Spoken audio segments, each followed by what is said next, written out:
Agora os opioides, a gente vai entender o mecanismo de ação deles. Primeiro, os opioides eles têm 3 tipos de receptores: o Mi, o Kappa e o Delta. Então, o principal que a gente trata em todos os que a gente vai falar vai ser o receptor Mi, porque ele é um agonista total, então ele consegue agir em todas as formas, em todas as respostas nociceptivas. Então, resposta física, mecânica e química, ele consegue ter ação. E o que acontece? Por esse motivo, ele é o que gera mais efeito adverso, porque como ele acaba agindo em todos esses mecanismos de ação, ele consegue gerar uma resposta adversa maior. O mecanismo de ação dos opioides, ele consiste em 2 formas. Ele pode vir por um aumento do efluxo pós-sináptico de potássio, então quando você aumenta no pós-sináptico o efluxo de potássio, você gera um estado de hiperpolarização. Então, esse estado de hiperpolarização é o primeiro mecanismo de ação de um opioide. Ou também, ele pode agir no pré-sináptico. Quando ele age no pré-sináptico, ele reduz o influxo de cálcio. Lembrando que o influxo de cálcio é aquele que expulsa as vesículas que estão aqui dentro. Então, quando ele faz essa ação na exocitose do cálcio, ele consegue fazer com que o cálcio não saia e não tenha despolarização. Então, essas são as 2 formas, guarda elas. Então, se perguntar para você quais os mecanismos de ação dos opioides, você lembra essa questão que ele consegue fazer ou no pré-sináptico ou no pós-sináptico. Classificação dos opioides: opioide forte, que a gente vai falar morfina, o fentanil e a metadona. Então, esses são os opioides fortes que a gente trata. Os fracos vão ser a codeína e o tramadol, a parcial, a buprenorfina e os antagonistas. O efeito clínico, eles têm efeito de analgesia, o principal efeito que vai ter é de analgesia para combater a dor. E o efeito de euforia, principalmente a morfina, ela causa dependência por conta disso, porque ela gera esse estado de bem-estar e causa euforia. Estado de depressão respiratória, isso geralmente pode acontecer com doses terapêuticas, mas geralmente acontece quando você ultrapassa a dose necessária. Constrição pupilar, náusea, vômito e depressão do reflexo da tosse.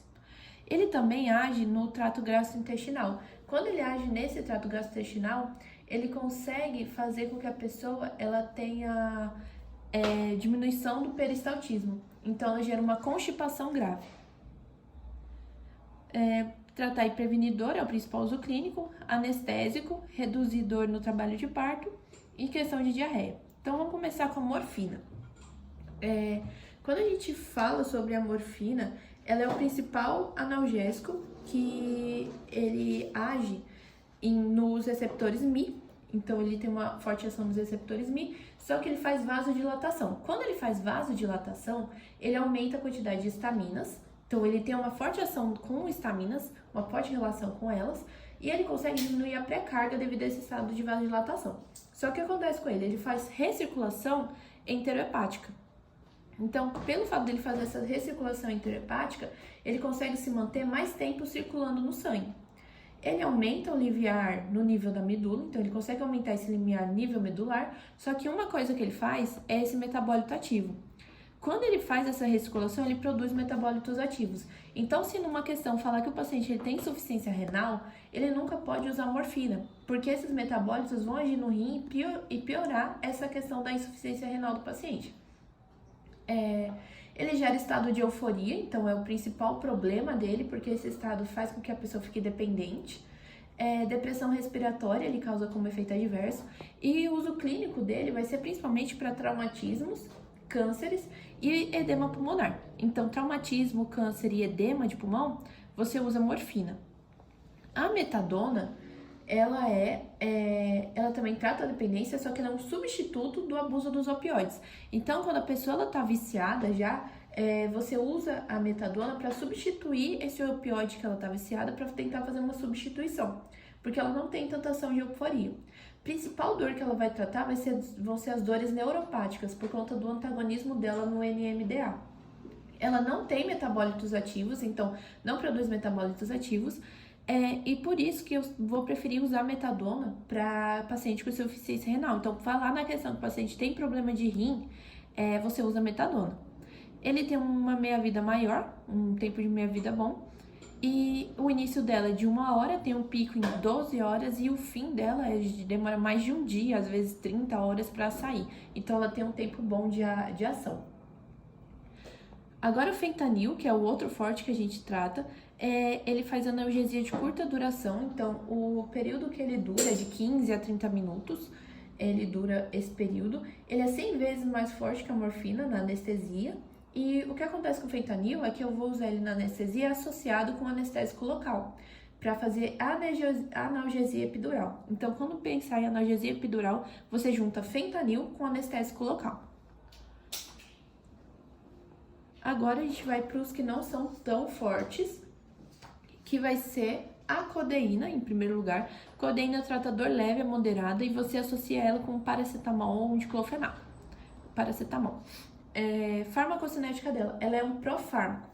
Quando você fala que ela é um profármaco, significa que ela não está ativa, ela vai ser ativa quando for convertida no metabólito com ação analgésica. Então, o que acontece? Primeiro, você tem que fazer essa conversão da morfina pela CYP2D6. Então, quando você faz essa conversão, que ela fica ativa. Só que o que acontece? Existem pessoas que têm polimorfismo nessa CY. E o que acontece? Ela faz com que as pessoas não respondam bem à codeína. Então, quando ela faz isso, aumenta a concentração, porque ela não vai conseguir metabolizar a codeína, e isso gera um estado de toxicidade. Então, uma pessoa que tem polimorfismo vai diminuir a eficácia e aumentar a toxicidade. E o que acontece com a codeína? Codeína, de 10 a 20% dela, consegue ser convertido em morfina. Então, a codeína consegue sim ser convertida em morfina. O próximo é o tramadol. Tramadol trata dor aguda e crônica de intensidade de moderada a moderadamente grave. Você associa ele com paracetamol também. E ele também é um profármaco, então ele precisa ser ativo. Só que o que acontece com ele, de diferente, é que ele consegue agir, ele tem uma ação que inibe a captação da serotonina e da noradrenalina. Como ele consegue inibir essa captação da nor e da serotonina, ele faz com que eles fiquem mais tempo na fenda sináptica. Então, um paciente que já toma antidepressivos, um paciente que já faz uso de antidepressivo, ele vai gerar uma síndrome serotoninérgica. Então, por isso que tem que atentar ao histórico do paciente, se ele usa ou não esses medicamentos. A buprenorfina, ela vem em forma de adesivo e ela trata dor moderada também é grave. Ela não é tão comentada, mas a meia-vida dela é bem longa, então ela é boa para isso, porque ela tem uma meia-vida de cerca de 30 horas. Em questão de superdosagem, vai ter a tríade de letargia, coma, depressão respiratória e pupila pontiforme. Então, quando tem um uso maior do que o necessário desses medicamentos, ele consegue gerar uma depressão respiratória e a pessoa acaba morrendo por conta disso. Então, para tratar e evitar que a pessoa tenha esses sintomas que a gente falou, de letargia, depressão respiratória e outros problemas associados, você vai usar os antagonistas. Qual é o principal antagonista? A naloxona. Ela é usada intravenosa. O que acontece com ela? Ela reverte os sinais, então os sintomas, porque ela vai competir, é um antagonista, e aí ela vai conseguir fazer com que tenha uma reversão da ação do opioide. Só que a meia-vida dela é de 30 a 80 minutos, então quando passa essa meia-vida, a pessoa pode voltar a ter essa depressão no sistema respiratório, por isso que o uso dela tem que ser acompanhado. E o que vai acontecer também com a naloxona é que ela tem o início de ação em 30 segundos. Ela consegue reverter o coma e a depressão causado pela dose excessiva. E como ela faz isso é deslocando todas as moléculas do opioide, que está ligada no receptor, e se ligando. E consegue reverter o excesso da dose excessiva. Em especial, a naloxona age muito, muito rapidamente contra a morfina. Então, excesso de morfina, você lembra da naloxona. Então, em 30 segundos pela injeção intravenosa, a naloxona consegue reverter todos os efeitos dos opioides. Só que ela tem uma meia-vida de 30 a 80 minutos e por isso um paciente que foi tratado e se recuperou, ele pode decair na repressão respiratória. Ela é um antagonista competitivo dos receptores Mi. Então, ela é o principal quando a gente pensa em converter os efeitos. Outro que tem é a naltrexona. Só que o que acontece com a naltrexona é que ela faz bloqueio da heroína por até 24 horas. Só que ela tem um problema que ela é muito hepatotóxica. Então, por ela ser muito hepatotóxica, você não prescreve tanto. O principal ação dela vai ser para bloquear o efeito da heroína, por isso que não é tão descrita assim. A tolerância, então, quando a pessoa adquire já tolerância ao opioide, você precisa aumentar a dose. E nisso que vai aumentando a dose, você vai gerando efeito adverso no paciente. Dependência, esses medicamentos se caracterizam pela síndrome de abstinência, quando você retira eles. Por isso, você prescreve metadona para tratar essa crise, evitar a síndrome de abstinência aos opioides. E a adição, que vai buscar sempre ter aquela sensação de recompensa e bem-estar. Então, a pessoa ela toma por conta disso. Tratamento, medicação metadona ou a buprenorfina, via sublingual. Em especial, a metadona ela é mais utilizada.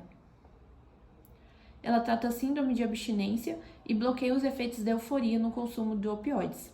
Ela é boa porque ela não causa tantos metabólitos ativos, mas ela pode causar arritmia ventricular, então ela causa essa arritmia ventricular e aumento de morte associada ao opioide, então tem que tomar cuidado na prescrição conjunta. A buprenorfina, ela é a que está associada com a naltrexona, como a gente falou que é um antagonista, por conta da questão da abstinência. Então, é isso.